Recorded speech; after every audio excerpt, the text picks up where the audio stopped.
नमस्कार, good morning सभी छात्र छात्राओं को। Good morning. हम आज जो अध्ययन करेंगे बीए पार्ट 5 राजनीति विज्ञान, पेपर राजनीति विज्ञान के मूल आधार, शीर्षक राज्य की उत्पत्ति के सिद्धांत। हमने राज्य की उत्पत्ति के सिद्धांत के बारे में पूर्व में जो अध्ययन किया उसका थोड़ा अध्ययन कर लेते हैं।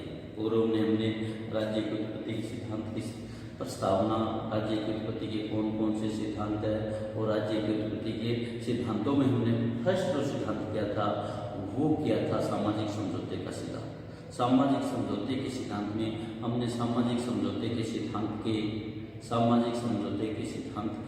इतिहास तथा आधुनिक अनुबंधवाद या वर्तमान में जो अनुबंध हुआ, सामाजिक समझौता हुआ, उसके बारे में अध्ययन करना है। तो आधुनिक अनुबंधवाद या समझौतावादी सिद्धांत, आधुनिक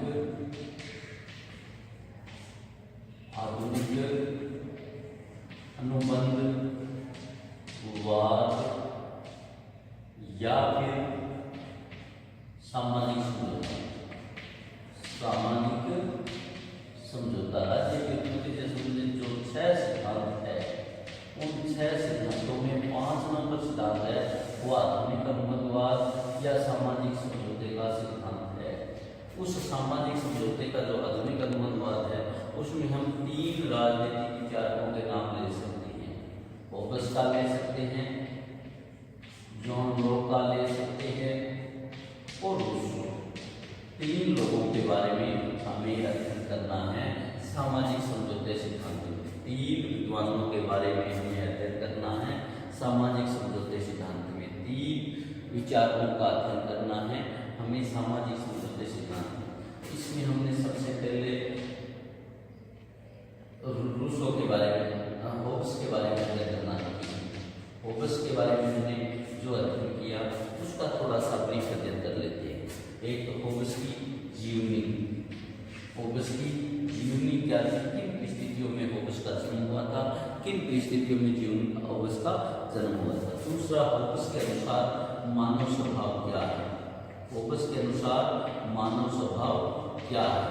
मानव स्वभाव यही है कि होब्स ने जो कंडीशन देखी, होब्स ने जो स्थिति देखी, उस स्थिति की जो ये स्थिति थी कि ब्रिटेन के राजकुमार चार्ल्स की हत्या कर दी गई थी और तख्ता पलट कर दिया गया था सत्ता का। तो इस वजह से होब्स के मन में जो मानव स्वभाव आया वो एक मानव का घृणित पक्ष है, जिस घृणित पक्ष में होब्स ने ये सिद्ध करने की कोशिश की कि मानव स्वार्थी, झगड़ालू और अहंकारी प्राणी है और सदा शक्ति से प्रेम करता है। और सदा शक्ति से प्रेम करने के लिए उसने जो विशेषताएं बताई उसमें बताया मानव निजी स्वार्थ, ऐसे भी तो अनंत इच्छाओं की भावनाएं मानव में होती है। इसके बाद मानव स्वभाव के बाद उसने मानव की प्राकृतिक अवस्था के बारे में बताया।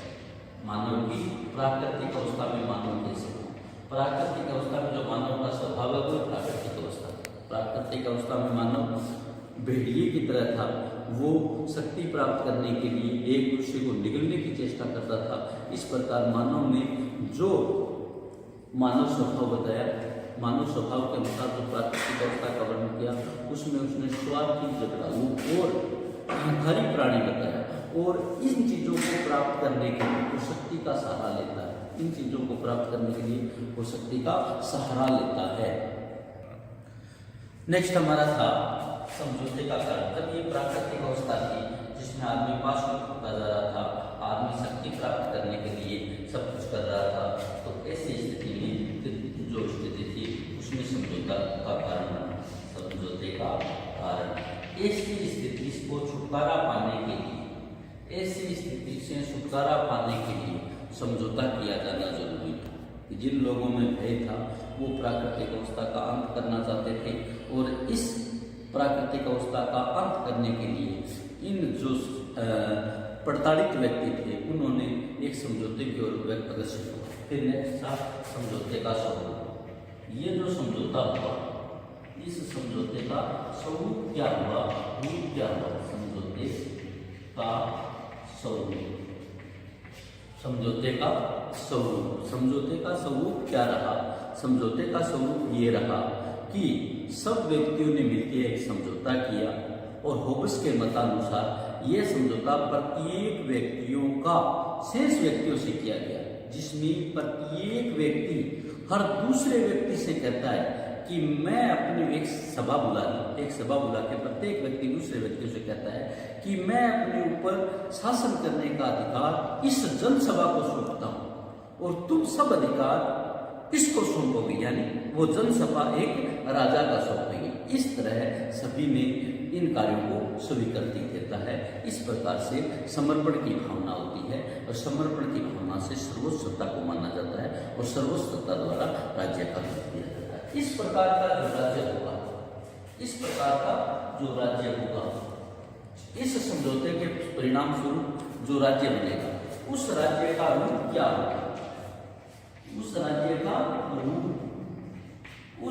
का रूप ये होगा, उस राज्य का रूप ऐसा रूप होगा जिसको हम निरंकुश राजतंत्र कहेंगे, जिसको हम निरंकुश राजतंत्र कहेंगे, क्योंकि जो घटनाक्रम हुआ था उस घटनाक्रम का होब्स के जीवन पर, थॉमस होब्स के जीवन पर अमिट छाप पड़ी थी, ब्रिटेन में जो तख्ता पलट हुआ था।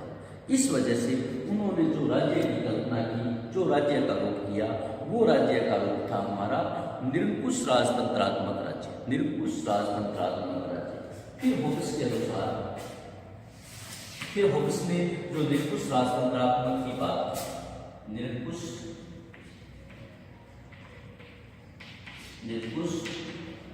राजतंत्रात्मक, होब्स ने जो निरंकुश राजतंत्रात्मक की बात की, निरंकुश यानी जिस पर किसी भी राजा पर किसी प्रकार का अंकुश न हो, उस जो राजतंत्र की उस सिद्धांत की आलोचना क्या है? होब्स के होब्स के सिद्धांत की आलोचना, थॉमस होब्स के सिद्धांत की आलोचना क्या है, ये हम देखते हैं, ये हम पढ़ने की कोशिश करते हैं।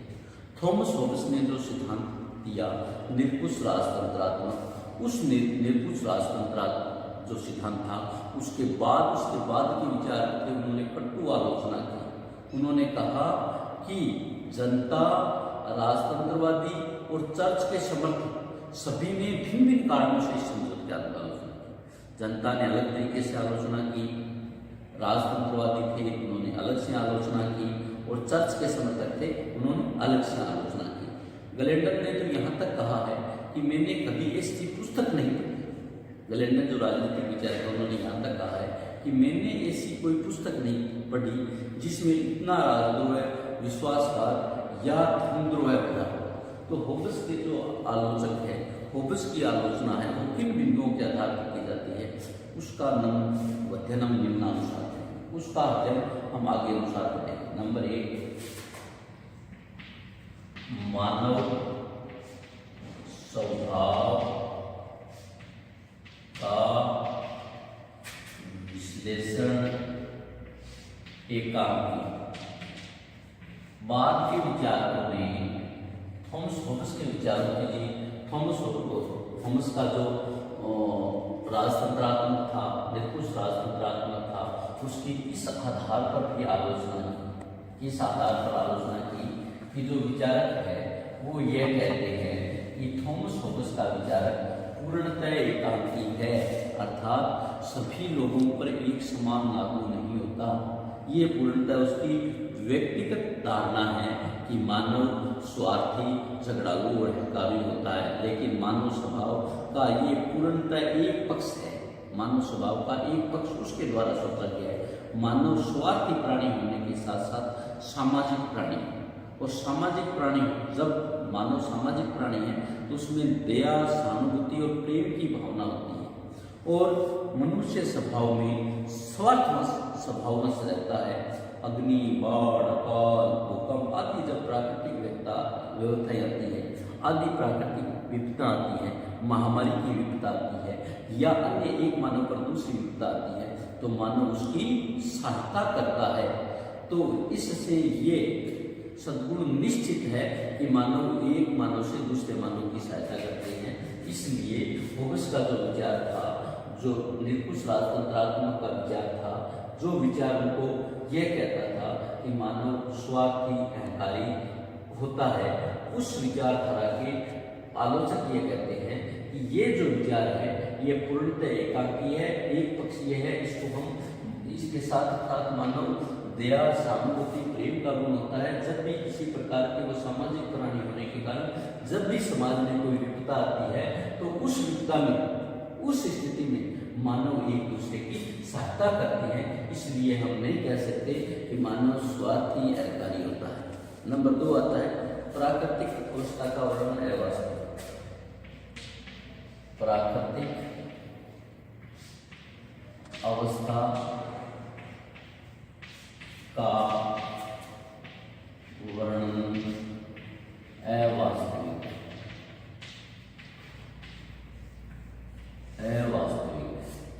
होबेस ने जो प्राकृतिक अवस्था बताई, क्या प्राकृतिक अवस्था बताई कि स्वार्थी झगड़ालू है।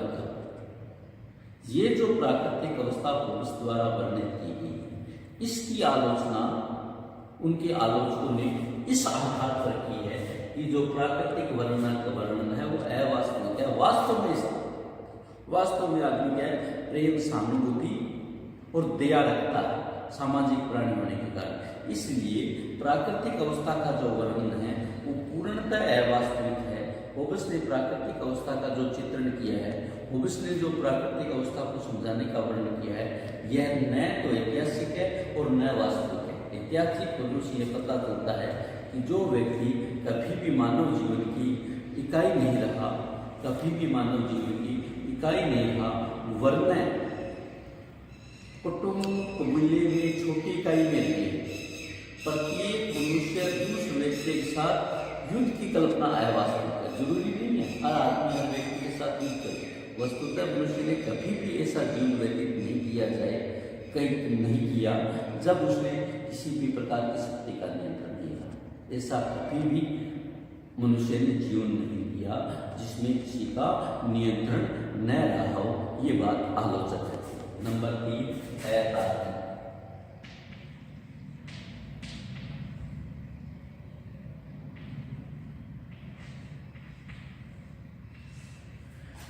इस जो विचार होबेस के जो ये विचार दिए गए हैं, होबेस की ये सामाजिक अनुभववादीवाद की गई है। उस अनुभववादीवाद में एक बात इस आधार पर भी आलोचना की जाती है कि ये विचार, ये जो अवस्थाएं हैं, ये जो नियम हैं, ये पूर्णतः अतार्किक है। क्योंकि प्राकृतिक अवस्था का व्यक्ति असामाजिक, स्वार्थी और झगड़ालू तो था। तो प्रश्न यह उपस्थित होता है कि अगर वह झगड़ालू था तो असामाजिक समझौतों से समझौता सामाजिक भावना को उद्देश्य से हुआ। अगर वो झगड़ालू अहंकारी था, शक्ति प्राप्त करना चाहता था, तो ये सामाजिक ढांचे का उद्देश्य से हुआ। सामाजिक भावना किस प्रकार होती है, इस प्रकार से असामाजिक जो तुलना, जो कल्पना होबेस ने की है, इस प्रकार के व्यक्तियों से कभी भी समाज की स्थापना नहीं हो सकती। समाज की स्थापना असंभव है। चौथा है भय के आधार पर राज्य की संभावना नहीं।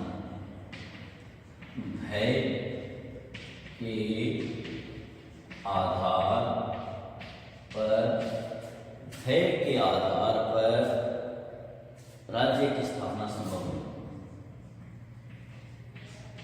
राज्य की स्थापना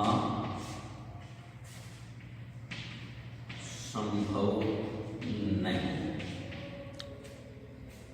आलोचक यह भी कहते हैं कि होबेस ने मानव के गुण स्वार्थी, अहंकारी और झगड़ालू बताया और उससे हर आदमी अपना शक्ति बढ़ाने के लिए शक्ति प्राप्त करना चाहता है और शक्ति प्राप्त करने के लिए उनमें समझौता हुआ और समझौते द्वारा राज्य की स्थापना की और इस राज्य को उसने निरंकुश राजतंत्र कहा।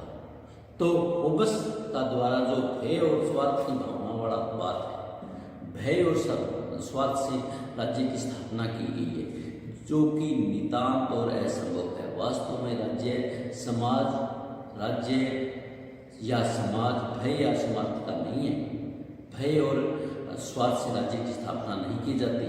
यह तो समाज की स्थापना है, राज्य की स्थापना है वो अनुमति, सद्भावना, सहयोग और सामाजिक हित पर आधारित है। और जैसा कि अरस्तु ने कहा है कि राज्य का अस्तित्व अच्छे नैतिक विकास के लिए है। इसके अतिरिक्त होब्स राज्य को केवल पुलिस राज्य हो सकता है। पूछ ने तो यहाँ तक कहा है, जो होब्स की बुक्स है, लेवायथन केवल अमानवीय आकार का पुलिसमैन है जो अपने हाथ में दंड लिए हुआ है। उसका अनिवार्य बुराई है, दबाव या यंत्र है। तंत्र, विवेक, सभ्यता और सभ्यता का कहीं भी स्थान नहीं है। नंबर 5, स्वेच्छाचारी और निरंकुश स्थापना। स्वेच्छाचारी और निरंकुश, स्वेच्छाचारी और निरंकुश शासन की स्थापना।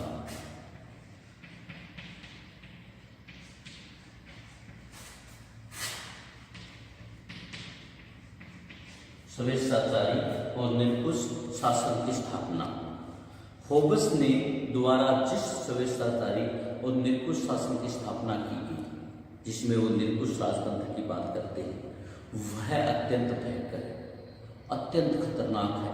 इसमें शासन की शक्ति पर कोई नियंत्रण नहीं लगाया गया है और ऐसी स्थिति में व्यक्ति की स्वतंत्रता, जीवन और संपत्ति हम सुरक्षित नहीं रहे। प्रश्न यह है कि व्यक्तियों को स्वयं निरंकुश शासन की स्थापना को स्वीकार कैसे करें। लोक ने होब्स के जो कथन है उसकी आलोचना करते हुए कहा है कि होब्स हमें ये विश्वास दिलाना चाहता है कि मनुष्य इतने मूर्ख है कि वे जंगली बिल्लियों और लोमड़ियों की शरारतों से बचने के लिए शेरों को निगला जाना सुरक्षित समझते हैं। देखो, लोक मोदी ने कितनी अच्छी बात लिखी है। लोक ने होब्स की आलोचना करते हुए कहा है कि होब्स हमें यह विश्वास दिलाना चाहता है कि मनुष्य इतने मूर्ख है कि वह जंगली बिल्लियों और लोमड़ियों से बचाने के लिए हमें शेरों को निगलाए जाना सुरक्षित समझते हैं। इस प्रकार से स्वेच्छाचारी और निरंकुश शासन की स्थापना की जो बात की है, वो नितांत आलोचनापूर्वक है। नंबर 6, राज्य और सरकार में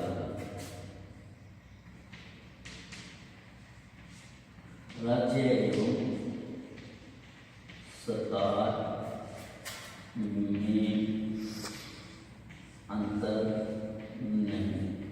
होब्स के अनुसार एक सिर्फ राज्य को सरकार मानना है, सरकार को ही राज्य मानना है।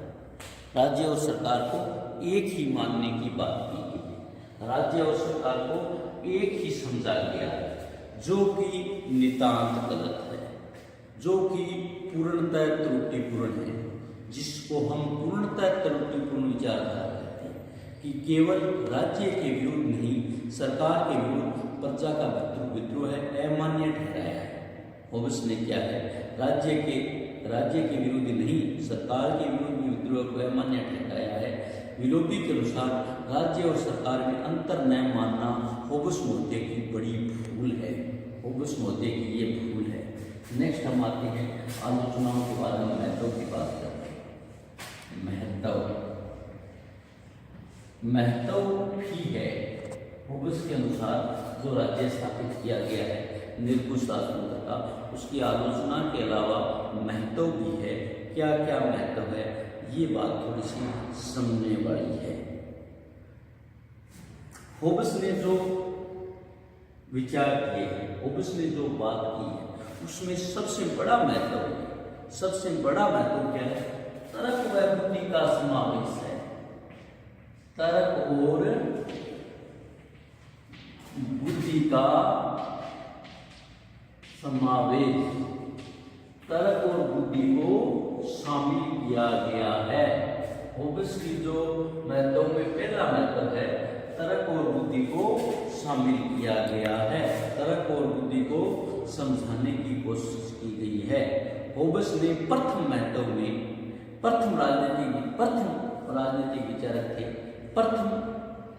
राजनीतिक विचारक थे जिन्होंने तर्क और बुद्धि का समावेश किया है। इस प्रकार मिथ्या धारणाएं जो पहले थी, अंधविश्वासों के आधार पर विचारों का प्रवर्तन किया गया था, अंधविश्वासों के आधार पर जो राज्य चलाता था, उनका होब्स महोदय ने अंत किया, जो परंपराओं या अप्रकृत था उसका अंत किया। दूसरा है विधि और संप्रभुता की आधारशिला।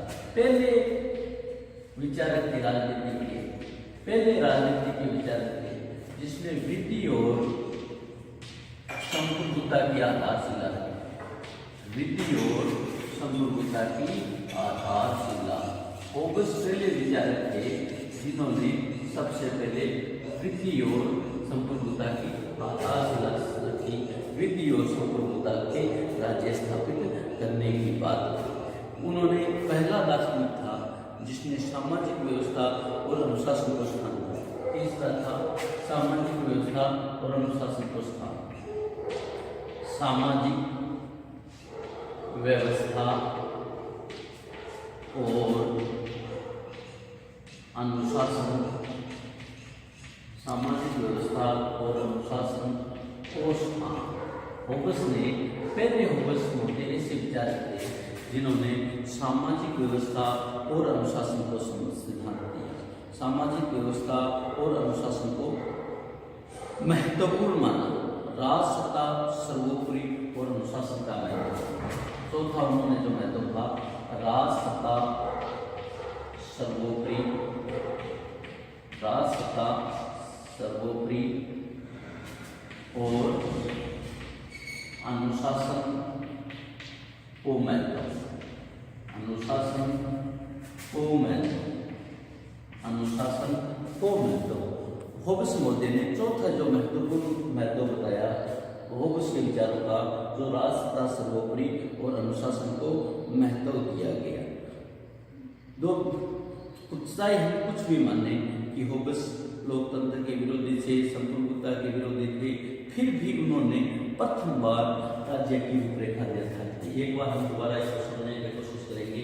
होबस की जीवनी के बारे में क्या है कि होबस का जन्म उस समय हुआ था जब 1632 में इंग्लैंड में राजनीतिक सत्ता का परिवर्तन हुआ था। फिर होबस ने जो राजनीतिक सत्ता का परिवर्तन हुआ, मारकाट की स्थिति देखी, उसमें उनके मानव स्वभाव पर अमिट छाप छुपी और अमिट छाप से उन्होंने मानव को स्वार्थी अहंकारी बताया।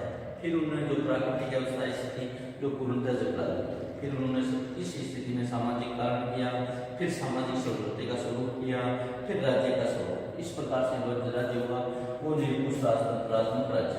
फिर होबस की आलोचनाएं जो की गई, नंबर 1 इस आधार पर आलोचना की गई कि मानव स्वभाव का विश्लेषण एकांकी है। दूसरा प्राकृतिक अवस्था का वर्णन अवास्तविक है। तीसरा अतार्किक। चौथा भय के आधार पर राज्य की स्थापना संभव नहीं है। पांचवा स्वेच्छाचारी निरंकुश स्थापना की गई। छठा राज्य और सरकार में अंतर नहीं स्थापित किया। ये उसकी 6 विशेषताएं हैं। 4 उसके महत्व थे। तर्क और बुद्धि का समावेश किया है उसने बड़े। हम कितनी भी आलोचना करते, हम कितनी भी आलोचना करते, फिर भी उसके सिद्धांत का उसका महत्व भी है कि उसने प्रथम बार राजनीतिक विज्ञान में तर्क और बुद्धि का समावेश किया। फिर जो उन्होंने अपने विचार दिए उनमें विधि और संप्रभुता के आधार से।